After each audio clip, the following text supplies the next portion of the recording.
चलिए आगे आज हम डिस्कस करते हैं। फिलिप कर्व को हम डिस्कस कर चुके हैं, राइट।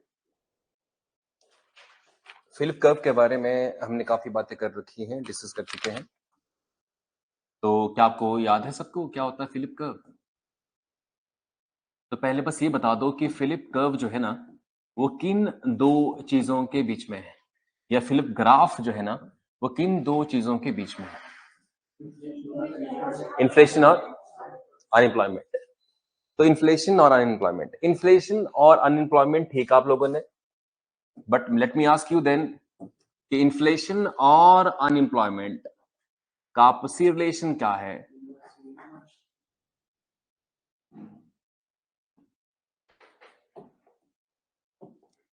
अनएम्प्लॉयमेंट और यहां है इन्फ्लेशन, है ना। सो ये है महंगाई और ये है बेरोजगारी। महंगाई और बेरोजगारी। सो महंगाई और बेरोजगारी में क्या रिलेशनशिप है? तो ये कर्व था जो ये बता रहा था कि इनके बीच में क्या रिलेशनशिप है। ये कर्व बता रहा है कि जब आप दो कोई पॉइंट उठा लो, जैसे ये पॉइंट, लेट मी से, जैसे एक पॉइंट ये है और एक पॉइंट ये है, इस पॉइंट पे देखो जरा, दो लाइनें खींचकर, ग्राफ आपने कभी स्कूल में बनाए होंगे। तो ये पॉइंट मान लो बी और ये पॉइंट ए है। ये पॉइंट बी क्या बताता है? देखो, एक्स एक्सिस और ये आपका वाई एक्सिस, ये बताता है कि अनएम्प्लॉयमेंट बहुत ज्यादा है इस पॉइंट पे, मगर इन्फ्लेशन इस पॉइंट पे क्या है? बहुत बहुत कम। माने महंगाई बहुत कम हो तो अनएम्प्लॉयमेंट बहुत ज्यादा हो जाती है। तो इसलिए अनएम्प्लॉयमेंट और महंगाई का आपस में बड़ा क्लोज रिलेशनशिप है। तो महंगाई 2% से नीचे जानी नहीं चाहिए। मैंने पहले कहा था आपको कि महंगाई 2% से नीचे जाएंगे तो अनएम्प्लॉयमेंट क्रिएट होना शुरू हो जाएगी। दूसरी बात, जब महंगाई बहुत ज्यादा होती है तो बेरोजगारी बहुत कम होती है। तो सीधी सी बात यह है कि जब भी आपसे महंगाई और बेरोजगारी का कोई क्वेश्चन पूछ ले, इनका आपस में क्या रिलेशनशिप है, तो साइंस के स्टूडेंट्स हैं क्या बोलेंगे? Inversely proportional. पर जो साइंस के नहीं है वो कैसे कहेंगे इसको? जैसे मान लो साइंस वाले बोलेंगे inflation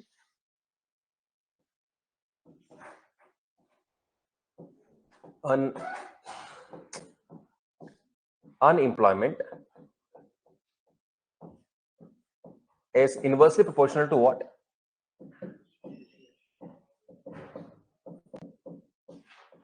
Unemployment is inversely proportional to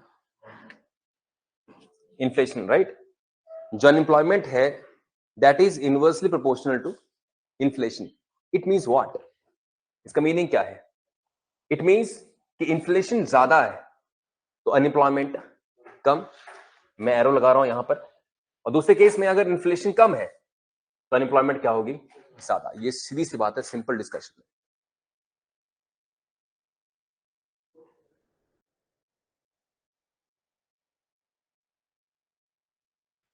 alright. तो जो साइंस के स्टूडेंट्स नहीं है वो सिर्फ बोलेंगे ऐसा कि सर इनके बीच में उल्टा रिलेशनशिप है। उल्टा रिलेशनशिप मीन्स कि बेरोजगारी, महंगाई ज्यादा बेरोजगारी कम, और महंगाई कम बेरोजगारी ज्यादा। महंगाई कम हम सबको चाहिए क्योंकि हम सब कंज्यूमर हैं, प्रोड्यूसर नहीं है। आपके और हमारे परिवार में ज्यादातर लोग कौन है? जॉब डूइंग लोग। Job doing. तो जो आदमी नौकरी करता है वो, it is that person is always consumer. पर जो बिजनेस करता है that is always a producer, right. Let me tell you, आपके फैमिली में कौन है यहाँ पे जिनका कोई अपना बिजनेस है? आप दो हैं, दो लोग हैं, तीन लोग हैं जिनका कोई अपना बिजनेस है, राइट। महंगाई बढ़ेगी तो आपके फैमिली को नुकसान नहीं होगा महंगाई बढ़ने से, क्योंकि आपके पास जो, आप जैसे मान लो किसी काम है फोटोग्राफी का, तो उसके रेट बढ़ जाएंगे, उन्हें क्या नुकसान होगा? किसी काम में सपोज उनका किराना स्टोर है तो उस चीज के रेट बढ़ जाएंगे, उनके नुकसान हुआ। मगर जो पे करेगा, जो बाकी लोग जिनके पापा नौकरी करते हैं, तो उनको, जिनकी मदर नौकरी करते हैं, उनको पैसा ज्यादा पे करना पड़ जाएगा। तो नुकसान में गया कौन? कंज्यूमर। तो कीमतें बढ़ने से नुकसान में जाता है कंज्यूमर, जब कीमतें बढ़ती हैं तो। बच्चों, कीमतें बढ़ने से मुनाफा किसका बढ़ गया? जो प्रोवाइडर्स थे। प्रोवाइडर्स मीन्स जो सेवाएं पैदा कर रही थी, चाहे वो कोचिंग वाला है, कोई चाहे स्कूल वाला है, कोई चाहे रेडी फेडी वाला, कोई अंडे वाला है, इस्त्री वाला है, कोई क्यों ना हो, they are all producer of services या फिर गुड्स। बस है कि नहीं? तो इनके मुनाफे बढ़ जाते हैं, और मुनाफे जब बढ़ते हैं तो दे क्रिएट मोर जॉब्स। पैसा आपके पास आएगा तो आप क्या करेंगे? ज्यादा नौकरियां और क्रिएट करेंगे। ट्रू कि नहीं है? तो इस चीज को मत भूलना। और आपने कहीं जमीन ले रखी है, मान लो जैसे अभी मैं जमीन ले लूं कहीं पे 10 लाख रुपए की, महंगाई बढ़ी तो ये जमीन भी क्या हो जाएगी? महंगी। तो मैं घाटे में कहां हूं फिर? मैं तो फायदे में हूं। मेरा मान लो किसी भी चीज का स्टोर है, कुछ भी है, मैं कुछ भी करता हूं, कार बनाता हूं, स्कूटर बनाता हूं, महंगाई बढ़ेगी तो सब चीजें महंगी होंगी ना। मैंने गाय पाल रखी है, महंगाई होगी, दूध महंगा बिकेगा ना। तो मेरे को ज्यादा पैसे मिल रहे हैं कि नहीं मिल रहे हैं? एम आई अर्निंग मोर और नॉट? पर जो खरीद रहा है उसे ज्यादा पैसा पे करना पड़ रहा है। तो महंगाई बढ़ने से दिक्कत पैदा किसको होती है? जो कंज्यूमर है। और बेनिफिट किसको होता है? फायदा किसको होता है? जो प्रोड्यूसर है, जो पैदा करता है सर्विसेज को, वेदर इट्स रामदेव, मुकेश अंबानी और योर पेरेंट्स या एनीबडी एल्स। जो सोसाइटी में बिजनेस करते हैं उनको बेनिफिट होता है महंगाई से। मगर उसका उल्टा देख लीजिए, फिर महंगाई जब कम हो जाती है, यार, डिफ्लेशन मींस नेगेटिव महंगाई। नेगेटिव महंगाई मींस जो चीज 30 की थी 40 की हुई तो ये महंगाई है, पर 30 की थी 20 की हो गई तो नेगेटिव इन्फ्लेशन, मतलब डिफ्लेशन। मेरे दाम जो थे उससे भी नीचे चले गए हैं। तो दाम नीचे जाएंगे तो जो व्यक्ति 30 रुपए टमाटर में 20 कमा रहा था, अब टमाटर मान लो 20 के आ गए तो वो 10 कमा रहा है, नुकसान हुआ ना उसको। उसकी इनकम 50% फॉल कर गई व्यक्ति की। तो इसमें फायदा किसको हो रहा है? कंज्यूमर को, उसके 10 रुपए बचे। और नुकसान किसका हुआ? टमाटर पैदा करने वाले को। अगर 30 रुपए के टमाटर थे पहले और वो 20 के हो गए हैं, तो प्रोड्यूसर को हमेशा क्या होता है? नुकसान होता है। और जब प्रोड्यूसर को नुकसान होता है तो वो अपनी वर्कफोर्स को या तो कम सैलरी पे रखता है या उन्हें जॉब से निकाल देता है। ट्रू के नहीं है? तो इसलिए इनका जो आपस में रिलेशनशिप है वो इनवर्सली प्रोपोर्शनल का है। ये किसने बताया था? फिलिप कर्व ने, जो फिलिप कर्व है। अब यहां तक बात हो चुकी है, तो लास्ट में एक मैं चीज नोट लगा के आगे बढ़ने की कोशिश करूंगा। यहाँ पे नोट डाल देता हूं एक। फिलिप कर्व एग्जाम में कई बार पूछा गया है, इसलिए आप इसको क्लियरली अंडरस्टैंड करें। मोर इन्फ्लेशन मीन्स ज्यादा महंगाई। मोर इन्फ्लेशन को हिंदी में क्या बोलेंगे? ज्यादा महंगाई। ज्यादा महंगाई तो मैं बराबर लगा दूंगा मोर जॉब्स। क्या मेरी आप इस बात से सेटिस्फाई हैं कि ज्यादा महंगाई, ज्यादा नौकरियां, ज्यादा जॉब्स? मगर ये अपने आप में 100% ट्रू नहीं। ये नहीं कि आप महंगाई बढ़ाते जाएं और बोलें कि इससे नौकरी क्रिएट होंगी, यही सोल्यूशन है इस चीज का। तब तो कोई भी नेता बोलेगा बेरोजगारी हम दूर करेगा, महंगाई बढ़ा देगा, कोई तरीका है ये महंगाई बढ़ेगी टेम्पररी मोमेंट के लिए नौकरी क्रिएट होंगी। पर चूंकि जब ग्राहक दुकान पे नहीं आएगा, दुकान तो ठप होगी ना, राइट? तो ये टेम्पररी होती है, ऐसा नहीं कि सोल्यूशन है इस चीज का।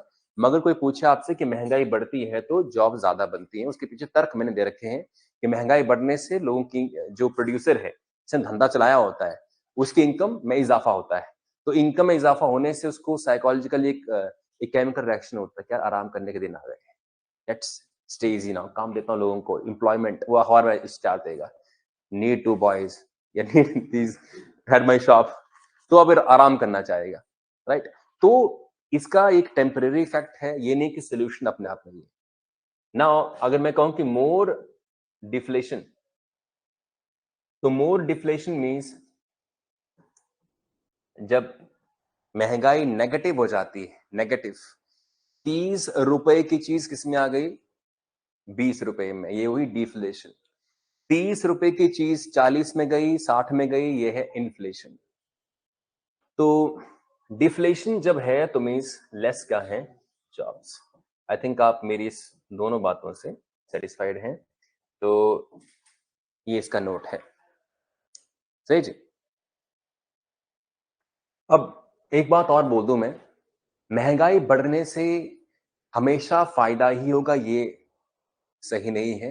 महंगाई एक हद तक बढ़े तो फायदे में रहते हैं, पर महंगाई बहुत ज्यादा हो जाए तो नुकसान होता है।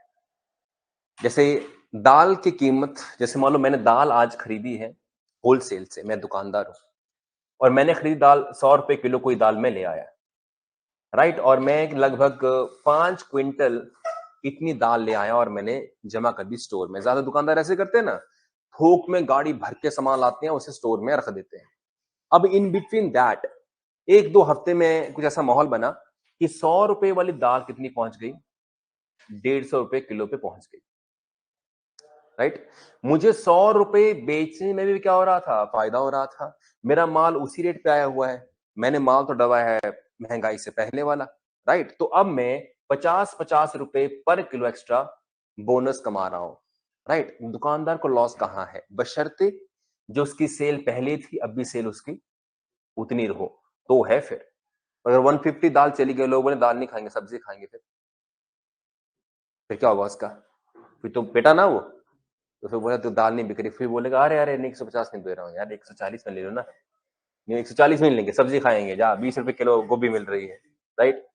130 में ले लो, लोग नहीं नहीं नहीं नहीं, शिमला मिर्च भी सस्ती हो गई नहीं लेंगे, पनीर सस्ता हो गया, चिकन सस्ता हो गया, गर्मी आई है, ये है नवरात्रे हैं, चिकन सस्ता है, कई लोग तो इस चक्कर में खा लेते हैं सस्ता चिकन नवरात्रे में। 100 रुपए पे आएगा ना वापस घूम के वो अपने आप। महंगाई ऐसे कम होती, पब्लिक प्रेशर डालती है अपनी जेब को देखकर, तो 100 रुपए पे आ जाएगा। अब लोग फिर दाल खाना स्टार्ट कर देंगे और फिर माहौल वैसा हो जाएगा। मगर सपोज कुछ ऐसा कंडीशन है कि 150 पे जाने पे भी लोगों ने अपनी कंजप्शन को डिक्रीज नहीं किया, दाल खानी थी तो खानी थी, रेट जो मर्जी क्यों नहीं है, कोई दिक्कत नहीं है, तो फिर उसने काफी इसमें इनकम कर ली। और मैंने कहा ना कि एक हद से ज्यादा जाने पे भी दिक्कत होती है। शायद 100 रुपए की 120 जाए तो इसमें दुकानदार 20 रुपए का एक्स्ट्रा पैसा कमा लेगा और 120 पे लोग इतने खफा नहीं होंगे, चलो कोई दिक्कत नहीं 120 तो ये ले लेते हैं। वो अपनी दाल, जैसे मान लो आपके जैसे पापा या मम्मी जब महीने का सामान डलवाने जाते हैं तो क्या आप इकट्ठे सामान डलवाते हैं या फिर जैसे जरूरत पड़ी तो लेके आते हैं इकट्ठा, तो चिट बनाते हैं घर में, ये दाल ये, तो आप आई थिंक 100 से 120 जाने पे अपनी उस दाल पे फोकस नहीं करेंगे। अगर दाल आप राजमा 2 किलो लेते थे ना हर महीने, तो आप 2 किलो लेंगे, चना इतने लेंगे उतने लेंगे आप लोग। बट जैसे अगर 100 से 150 160 हुआ तो घंटी बच जाएगी, नहीं नहीं नहीं दाल महंगी हो गई नहीं लेंगे, तो आप फिर दाल जहां 2 किलो राजमा थे आप उसको 1 कर देंगे, अरहर की दाल जहां 1 किलो थी आप उसको 1.5 किलो कर देंगे। Is it true not? तो ये मैथमेटिक्स तब काम करता है। एंड दिस इज वाई आपकी जो सेल है दुकानदार की कम पड़ जाएगी, मजबूरन से पैसे इसके घटाने पड़ जाएंगे। तो इसका जो बोनस था 150 में 50 रुपए का, इसे कम करना चाहेगा क्योंकि इसको फायदा नहीं हो रहा, अब दाल बिक नहीं रही है, तो फिर 140 130 110 ऐसे नीचे आएगा और फिर अपने तरीके से प्राइस को कम करेगा। बस है कि नहीं है? तो इसके बाद जो मैंने आपको ये नोट लिखवाया है, इसमें एक शब्द और है जो हमें डिस्कस करना है, जो है श्रिंकफ्लेशन। वैसे इन्फ्लेशन वाले चैप्टर में हम उसे डिस्कस करेंगे, पर चूंकि यहाँ पे भी हमें इन्फ्लेशन डिफ्लेशन अगर डिस्कस कर रहे हैं तो श्रिंकफ्लेशन को भी हमें डिस्कस करना चाहिए। श्रिंकफ्लेशन, तो श्रिंकफ्लेशन, हाँ जी, दो शब्दों से बना है। एक है श्रिंक, श्रिंक प्लस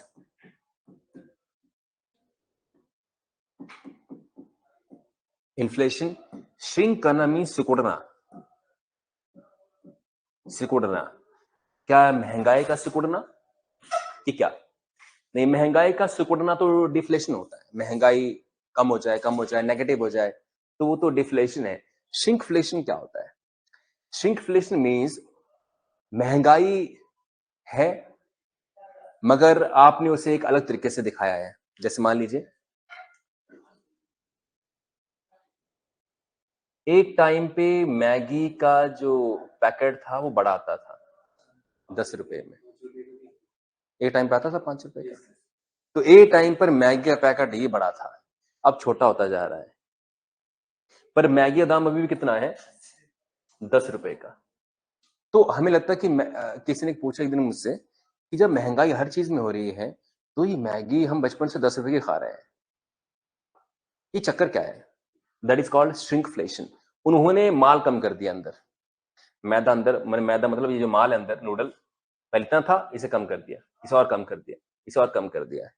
एक टाइम पर जो है वो और कम हो जाएगी, या फिर रेट इसको बढ़ाने पड़ेंगे, क्वांटिटी कम कर दी। तो प्राइस नहीं कम बढ़ाते हैं, ये क्वांटिटी को कम कर देते हैं, and that is called shrinkflation. आज भी पार्ले जी बिस्किट कितने का मिलता है?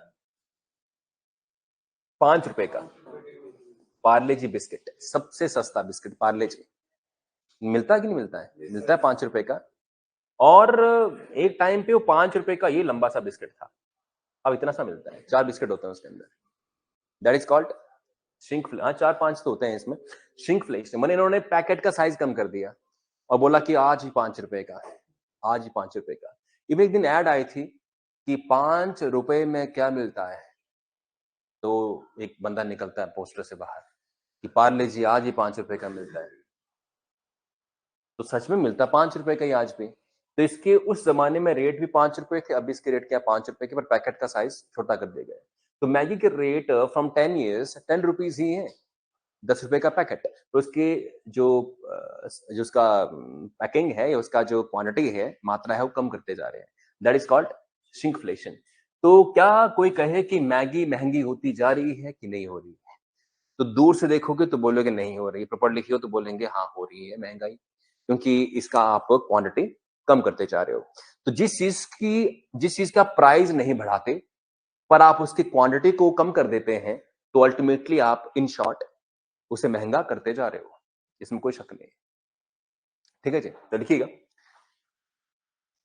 When ever we do not increase the price, जब हम किसी वस्तु के दाम नहीं बढ़ाते, whenever we do not increase the price, जब हम किसी वस्तु के दाम नहीं बढ़ाते, परंतु बट डिक्रीज द क्वांटिटी, परंतु उसमें मात्रा कम कर देते हैं, बट डिक्रीज द क्वांटिटी, परंतु उसमें मात्रा को कम कर देते हैं, जो क्वांटिटी है मात्रा को कम कर देते हैं, तो उसे श्रिंकफ्लेशन कहा जाता है। Then it is called shrinkflation, तो उसे श्रिंकफ्लेशन कहा जाता है। फॉर एग्जाम्पल,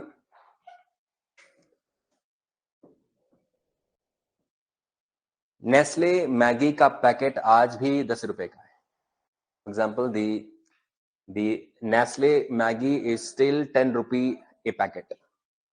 नेस्ले मैगी का पैकेट आज भी 10 रुपए का है, आज भी 10 रुपए का है। ठीक है जी, का पैकेट आज भी क्या है, 10 रुपए का है। या फिर, और पार्ले जी 5 रुपी बिस्किट, और पार्ले जी 5 रुपी बिस्किट, और पार्ले जी का 5 रुपए का बिस्किट। आप अगर कोल्ड ड्रिंक देखते हैं तो 40 रुपए की जो बॉटल मिलती है वो भी 40 रुपए की है, 30 वाली भी 30 की है, बस बीच में उसको ऐसे कर दिए, पतला कर दिए। देखा आपने उसकी शेप ऐसे कर दी बीच में। पहले बॉटल ना यूं हुआ करती थी, अब मेरी ड्राइंग अच्छी नहीं है, जैसे मान लो सिलेंडर की जैसे ना, ऐसे हुआ करती थी बॉटल। अब जैसे मेरी ड्राइंग अच्छी नहीं है तो please pardon me for that. जैसे मान लो यूं है ना, तो बीच में ऐसे कर दिया उसको, इसे ऐसे कर दिया है ऐसे, अब हम यहाँ से पकड़ते हैं उसको बॉटल को, तो आपने इतना हिस्सा उसका खा लिया। That is called shrinkflation. तो इस तरीके से होता क्या है कि आप दाम नहीं बढ़ाते हैं। दाम बढ़ाएंगे तो कंज्यूमर कहेगा यार महंगी हो गई है, नहीं पिए जूस पियेंगे, कोल्ड ड्रिंक नहीं पियेंगे, क्योंकि ये ऐसे प्रोडक्ट हैं जो कंपलसरी नहीं है। दूध के दाम धड़ल्ले से लोग बढ़ाते हैं, निडर होकर छाती चौड़ी करके, अब 35 का मिलेगा, पता है ऑल्टरनेटिव नहीं है इस चीज का। पर कोल्ड ड्रिंक का ऑल्टरनेटिव है कि नहीं है, और पीनी क्यों है, क्या मजबूरी है? अगर सॉफ्ट ड्रिंक महंगी हो जाएगी लोग उसे अवॉइड करेंगे, या सॉफ्ट ड्रिंक के ऑल्टरनेटिव हैं जैसे जूस वगैरह, ऑल्टरनेटिव है कि नहीं है उसका? जूस मिलता है, लस्सी मिलती है, आती है आजकल पैकिंग में आती है, नारियल का पानी आता है, ये सारे उसके ऑल्टरनेटिव है कि नहीं है? और उसको फाइट करना है मार्केट में, तो ये बताए रखना है कि मैं महंगी नहीं हो रही हूँ, देखो टिकी हुई हूँ मार्केट में उसी रेट के ऊपर, and that is why public के ऊपर नेगेटिव असर नहीं पड़ता। तो आप पाएंगे कि आहिस्ता आहिस्ता बॉटल का प्राइस 30-35 का ही होगा, मगर ये उसका साइज कम करते जाएंगे, कम करते जाएंगे, राइट? या फिर बहुत समय बाद बढ़ाएंगे जब 30-35 रुपए कुछ नहीं होगा। तो जैसे अभी भी नहीं कर दिया उन्होंने, 20 रुपए वाली छोटी सी मिल रही है और 30 वाली थोड़ी सी बड़ी हो जा रही है, तो इसलिए फिर एक नई पैकिंग जारी कर देते हैं कि 20 वाली छोटी और 30 वाली बड़ी। एक टाइम पे 10 रुपए की कोल्ड ड्रिंक की बॉटल पूरी शीशे, देखिए शीशे वाली बॉटल जो होती थी, शीशे वाली बॉटल आती थी पूरी, राइट? वो आती थी एक समय पे, तो उनका प्राइस मात्र 10 रुपए था। खैर, टाइम टाइम की बात है ये तो। अब डिफ्लेशन को, महंगाई जब कम होती है उससे लड़ना हो तो हम क्या करेंगे? Any guess? How to fight deflation? कम महंगाई से कैसे लड़े? कम महंगाई से कैसे लड़े? कम महंगाई से कैसे लड़े मीन्स अंग्रेजी में how to fight what? Deflation. तो डिफ्लेशन से मुकाबला कैसे किया जाए? अब कोई ये भी कह सकता है जी महंगाई कम है तो अच्छी बात नहीं है, तो अच्छी बात कैसे है? महंगाई कम हो जाएगी तो किसको घाटा है? प्रोड्यूसर को। किसान पैदा करता है सब्जियां, टमाटर, जो भी चावल, जो भी खाने पीने की चीजें हैं वो महंगी हो जाएंगी। तो कैसे किया जाए डिफ्लेशन? पहला पॉइंट है लोन सस्ते कर दो। लोन को सस्ता कर दो। मेक, अंग्रेजी में कहें तो make loan cheaper. Make loan cheaper, loan को सस्ता कर दो। हाँ, अल्टीमेट कंजप्शन बढ़ानी है। तो ब्रैकेट में इसका तात्पर्य क्या है या इसका औचित्य क्या है? जो आपकी कंजप्शन है उसको इंक्रीज करना है। कंजप्शन इंक्रीज होगी तो नेचुरली मार्केट में दोबारा महंगाई आ जाएगी। तो महंगाई का होना जरूरी है, जरूरी है। और दूसरा टास्क क्या है कि मनी सप्लाई इंक्रीज कर दो। और मनी सप्लाई इंक्रीज आप कई तरीकों से कर सकते हैं, है ना? मनी सप्लाई इंक्रीज कैसे कैसे तरीकों से कर सकते हैं आप? लोन को सस्ता किया तो टास्क तो वही अचीव हुई ना। तो सवाल है फिर दूसरा पॉइंट सेपरेटली क्यों बना रहे हो कि मनी सप्लाई को इंक्रीज कर दो? क्योंकि सिर्फ लोन के जरिए ही कंजप्शन को इंक्रीज नहीं किया जाता है। गवर्नमेंट डीए को बढ़ा देती है अपने एम्प्लॉय को। जब महंगाई बढ़ती है, सॉरी, जब महंगाई बढ़ती है तो गवर्नमेंट डीए को बढ़ा देती है। तो डीए के बढ़ने से क्या होता है, वो ज्यादा पे कर पाते उस चीज को। मगर जो डिफ्लेशन है, डिफ्लेशन मींस प्राइसेस क्या है? कम है। प्राइसेस क्या है? कम है। प्राइसेस कम क्यों है? क्योंकि लोग खरीदारी करने नहीं जा रहे हैं। तो भी गवर्नमेंट उस समय डीए को थोड़ा सा बढ़ा देती ताकि थोड़ा एक्स्ट्रा पैसा मिलकर लोग बाजार जाएं और खरीदारी करें। इवन दिवाली के समय पे भी कई कंपनियां अपने एम्प्लॉय को बोनस देती हैं। आरबीआई ने, गवर्नमेंट ने कंपनी के साथ एग्रीमेंट किया होता है कि देखिए जब हम थोड़ा ऐसा कुछ मामला हो, त्योहार वगैरह हो, तो थोड़ा सा आप जो है वो बढ़ा दिया करो। क्योंकि कई दुकानदारों की इनकम होती किस समय पे है? दिवाली के समय। जैसे अभी इलेक्ट्रॉनिक्स वाले सारे दुकानदार किस ताक में बैठे हैं? दिवाली की ताक में बैठे हैं ना वो सारे, कि ये ले लो, ये सामान है, इतना डिस्काउंट है, फलना है। तो वो इस ताक में बैठे हुए हैं कि अब जो है वो लोग खरीदारी करेंगे। और सच में अगर बोनस मिल जाए तो लोगों को लगता है कि बोनस का पैसा तो हमें गिफ्ट में आया पैसा, जबकि उन्हीं की हार्डवर्क का पैसा थोड़ा थोड़ा कंपनी काटती है और बाद में उनको बोनस के रूप में दे देती है।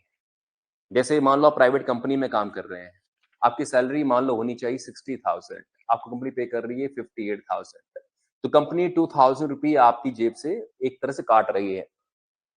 और साल के बाद आपका वही पैसा जो है वो, या डिपेंड्स ऑन, कम या ज्यादा आपको दे देती है। एंड आपको लगता है कि ये तो गिफ्ट आया है पैसा, इसे तो खर्चना है, खर्चना है। तो बोनस का पैसा कोई भी बचाता नहीं है। बोनस का पैसा सारा कहाँ जाता है? खरीदारी में।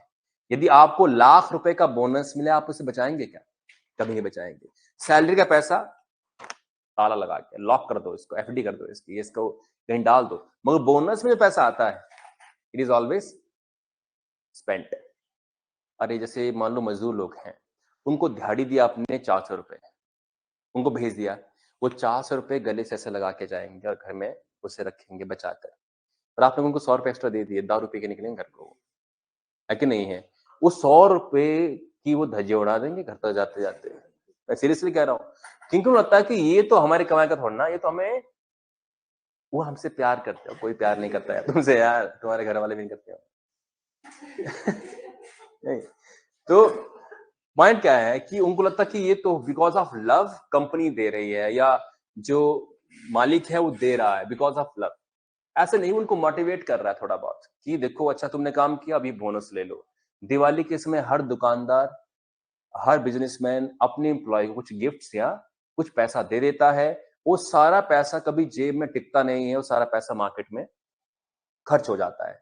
तो इसलिए दिवाली या ऐसे त्योहार के समय पे कंपनियां बोनस दे दिया करती हैं, और गवर्नमेंट को भी इससे काफी फायदा पहुंचता है कि जो मार्केट में जो थोड़ी मंदी हल्की फुल्की होती है वो त्योहार के समय खत्म हो जाती है, वो पैसा अपना सारा बना लेते हैं। बहरहाल मैं इसमें ये भी सोचता हूं कि करप्शन जो है ना, what is corruption? Corruption means illegal तरीके से पैसा लेना लोगों से, इज कॉल्ड करप्शन, घूसखोरी। क्या आपने कभी करप्शन किसी को दी है? 100 रुपए, 200 रुपए, 300 रुपए किसी को दिया क्या आपने आज तक? किसी दफ्तर में आप गए हो, और या कभी बाइक चला रहे हैं, स्कूटी चला रहे हैं और कोई पुलिस वाला आ जाए एंड देन आप कहते हैं कि थोड़ा सा कर लो, और कभी किया ऐसा? नहीं किया है। तो करप्शन का भी पैसा कभी जेब में टिकता नहीं है। लोग बोलते हैं करप्शन का पैसा जिस रास्ते आता है उस रास्ते नहीं भाई, इंजॉय करता बंदा वो, राइट?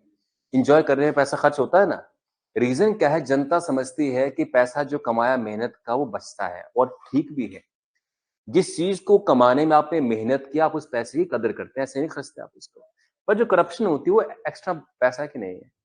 जैसे कोई आप दफ्तर में कहीं बाबू लगे हैं, पटवारी हैं, तहसीलदार हैं, जैसे कोई आएगा और 1000 रुपये आपको आपकी जेब में हाथ मिलाएगा आपसे, और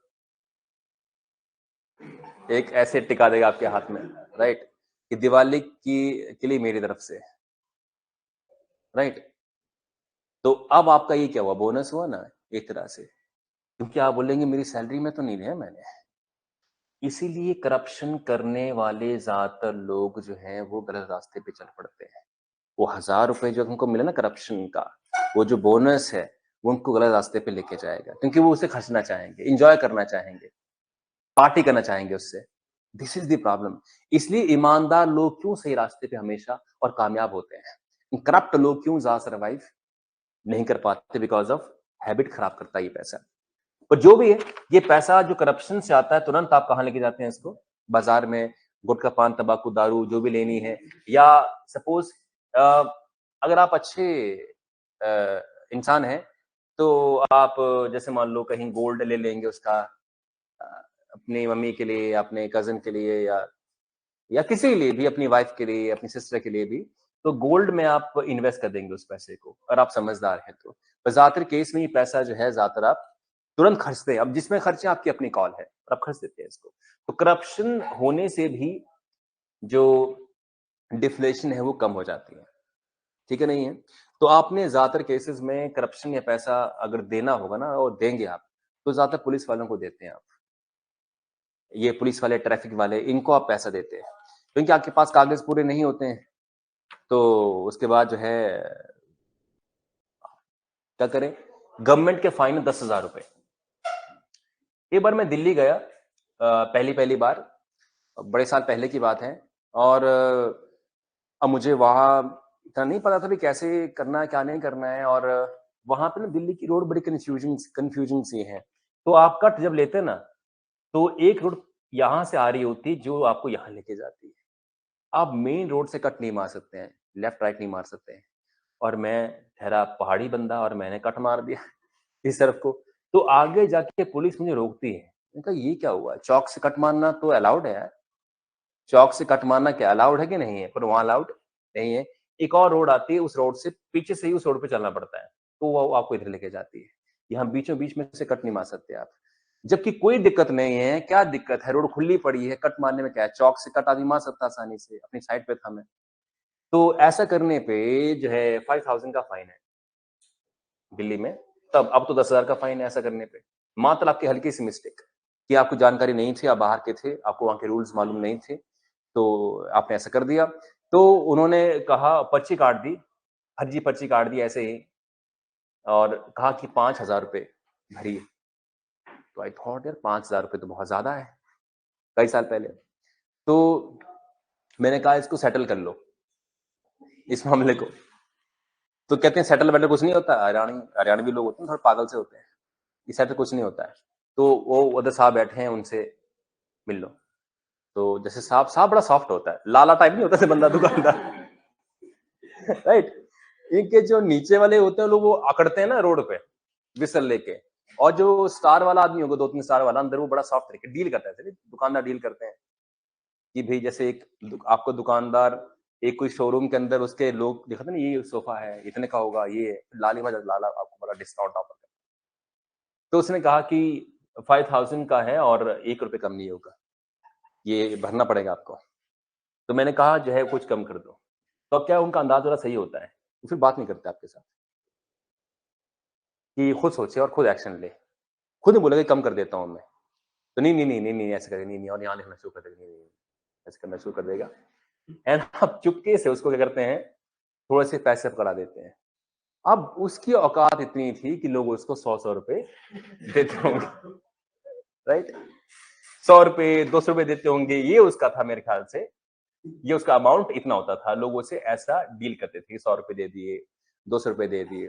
मैं ठहरा पहली बार चालान कट रहा मेरा वहां पे, तो मैंने उसको 500 रुपए दे दिए। उसने हाथ जोड़ दिए। सर सर, फाड़ दी पर्ची उसने, जाओ जाओ जाओ। इट मीन्स अब ये जो 500 रुपए उसने मुझसे लिया, ये पैसा वो कहाँ खर्च करेगा?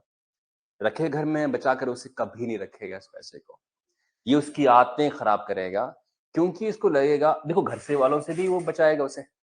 घर वाले उसकी सैलरी देखेंगे ना, सिर्फ कितनी सैलरी आती है तो अकाउंट में चेक कर लेंगे। ये जो एक्स्ट्रा पैसा आया, ये छुपा के रखेगा और ज्यादातर आयाशी करेगा इस पैसे से, पार्टिंग करेंगे लोग इस पैसे से। एंड दैट इज वाई ये पैसा तुरंत खर्च होता है मार्केट में। सो इकोनॉमिकली देखा जाए, अगर मार्केट में मंदी है तो ये घूसखोरी थोड़ा करती है ना, जैसे पैसा आ गया तो करेगी उस तरह से। मगर ये अपने आप में सोल्यूशन नहीं है करप्शन। करप्शन जो है वो सोसाइटी के अंदर गरीब लोगों का दोहन करती है। एक गरीब आदमी दफ्तराना काम करवाने के लिए और उससे 500-1000 रुपए मांगे जा रहे हैं, काम नहीं करवाया जा रहा है, तो उसका दोहन करती है। That is why this is not at all recommended. ये कभी रिकमेंड नहीं होती, पर इसे खत्म करना, जीरो करना भी क्या है, इम्पॉसिबल है। आप कभी से जीरो नहीं कर सकते हैं। और मनी सप्लाई इंक्रीज करना मीन्स लोन सस्ता कर दो, राइट, या सीआरआर को क्या कर दो, कम कर दो, या फिर गवर्नमेंट थोड़ा डीए दे दे कि देखो थोड़ा पैसे ले लो यार, और जाओ जाके, दिवाली आ रही, कुछ आ रहा, थोड़ा चीजें खरीदो जाकर। तो मार्केट में जो डिफ्लेशन होती है, कम महंगाई से आप लड़ सकते हैं। अदरवाइज मार्केट को बुरा असर पड़ता है।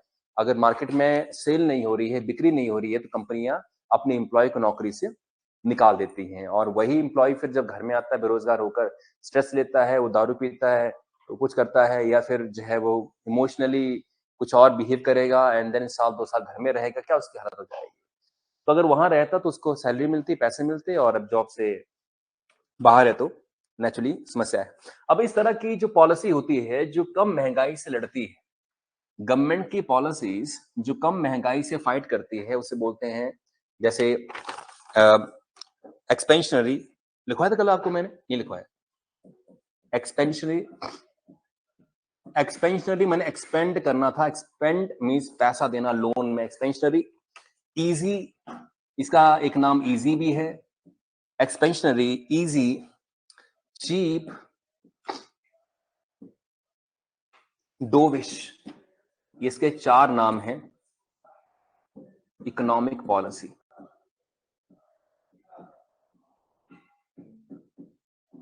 Economic policy, expansionary, easy, cheap, dovish, economic policy.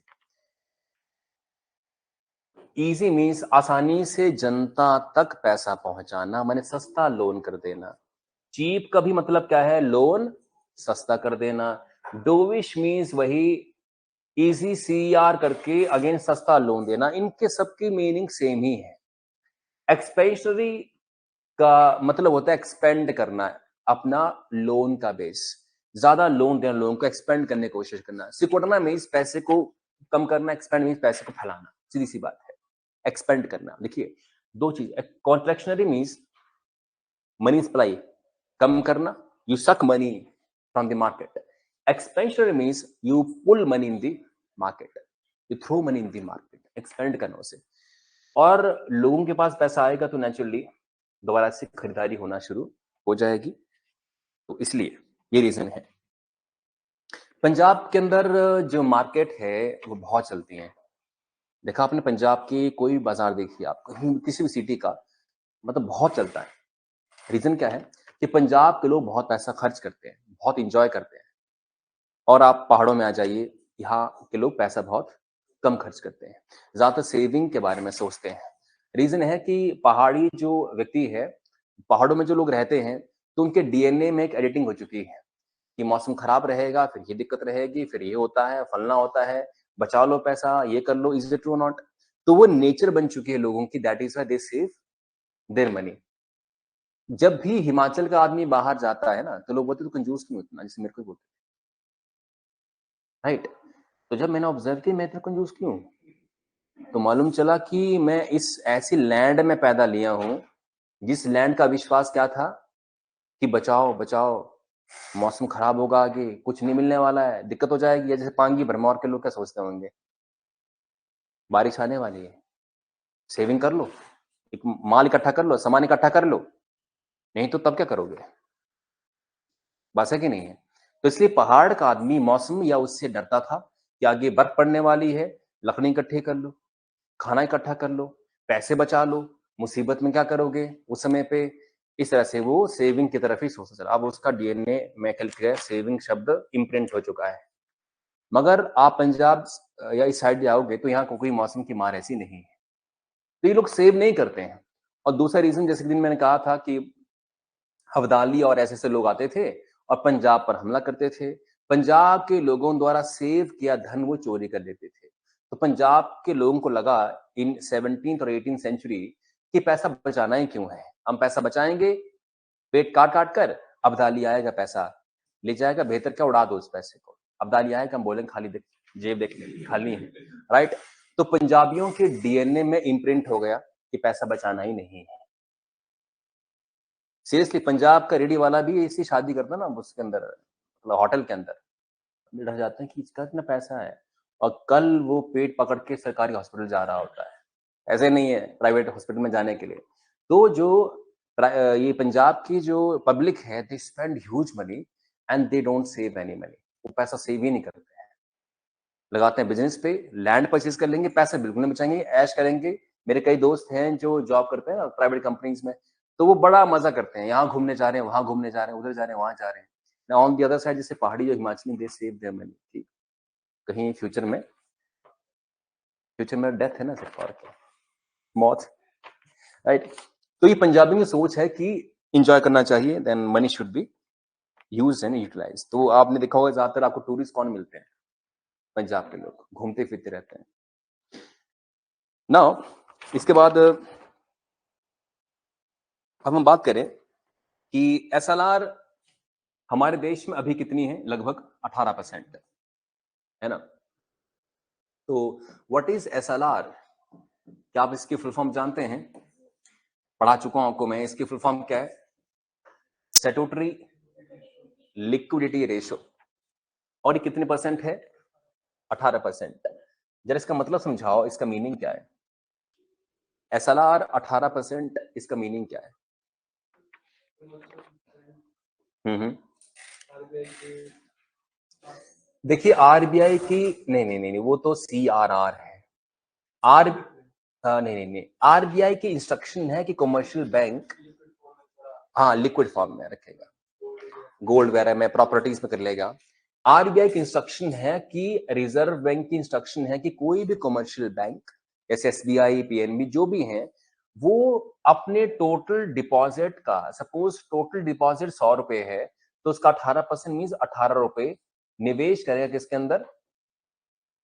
Liquid assets में जैसे गोल्ड हो गया या प्रॉपर्टी हो गई, कोई भी संपत्ति होगी, प्रॉपर्टी, लैंड वगैरह, राइट, या बॉन्ड्स वगैरह में, याद आपको बॉन्ड, सिक्योरिटीज है, ट्रेजरी बिल्स, बहुत सारी, 18 रुपए यहां जमा कराएगा, बाकी देगा किसमें, लोन में। और हाँ 4% CRR में भी जमा होगा, वो बात अलग है, पर वो 4% पैसा हो जाएगा लॉक, समझते हो आप, वो उसे कहीं नहीं देगा, लॉक रखेगा।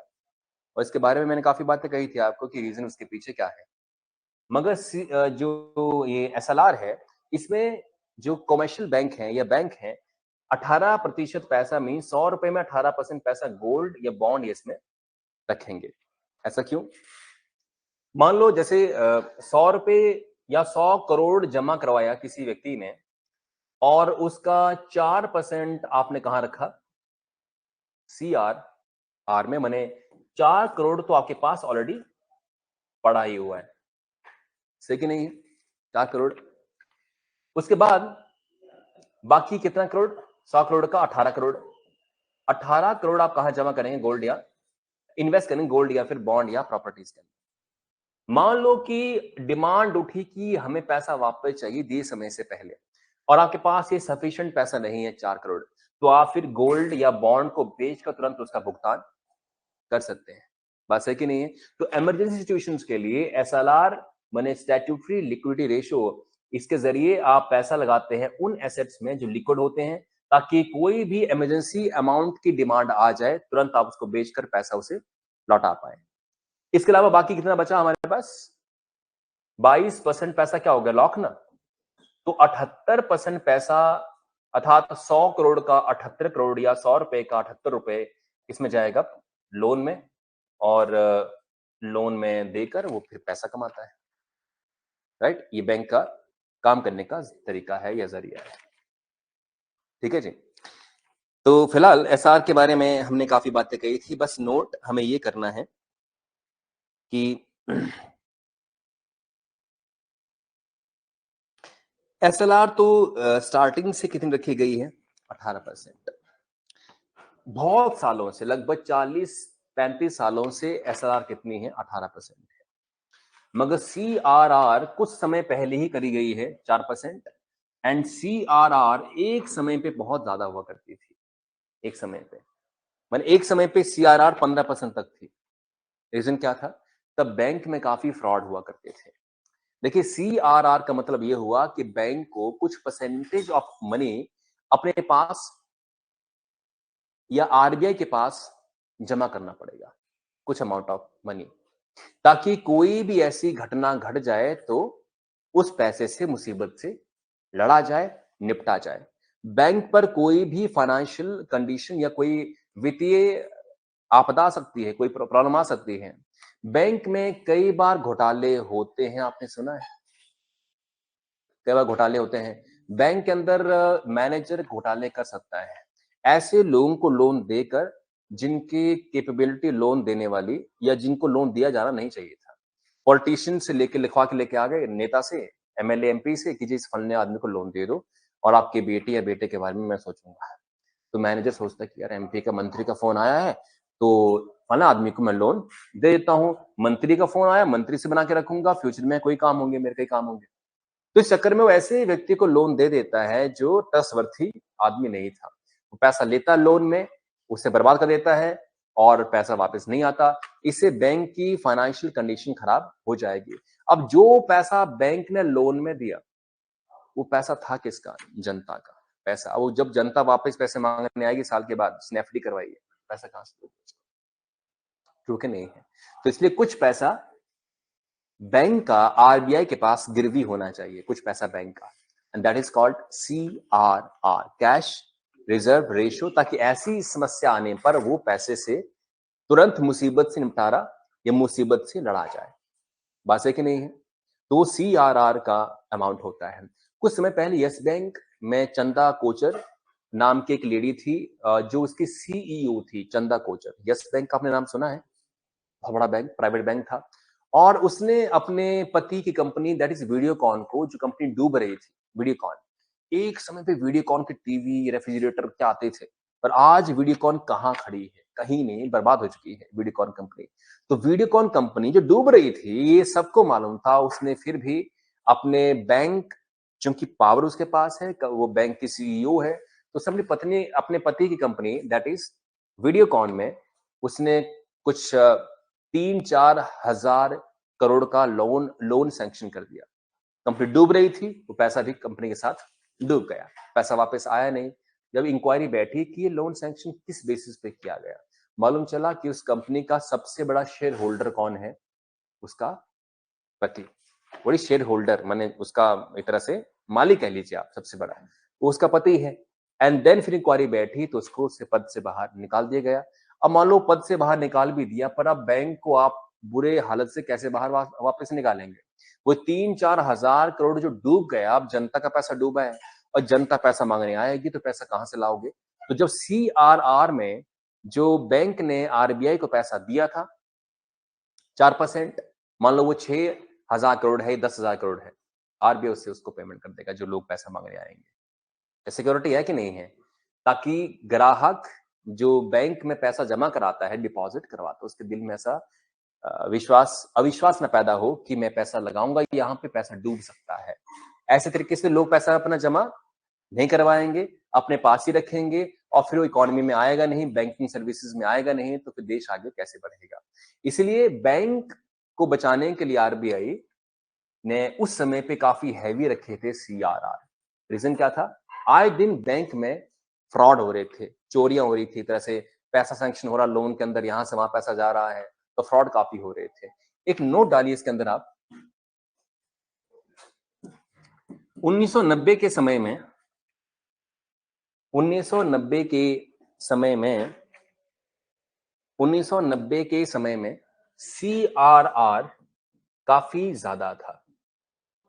1990 के समय में CRR काफी ज्यादा था। In 1990 CRR was very high। 1990 में CRR बहुत ज्यादा था, लगभग कितना तोतर है, लगभग 15% से लेके 18%। माय गॉड, 15% से 18% मींस बैंक को अपने डिपॉजिट का लगभग 15% से 18% कहां रखना है? रिजर्व बैंक ऑफ इंडिया के पास। लॉक हो गया पैसा सारा इसका।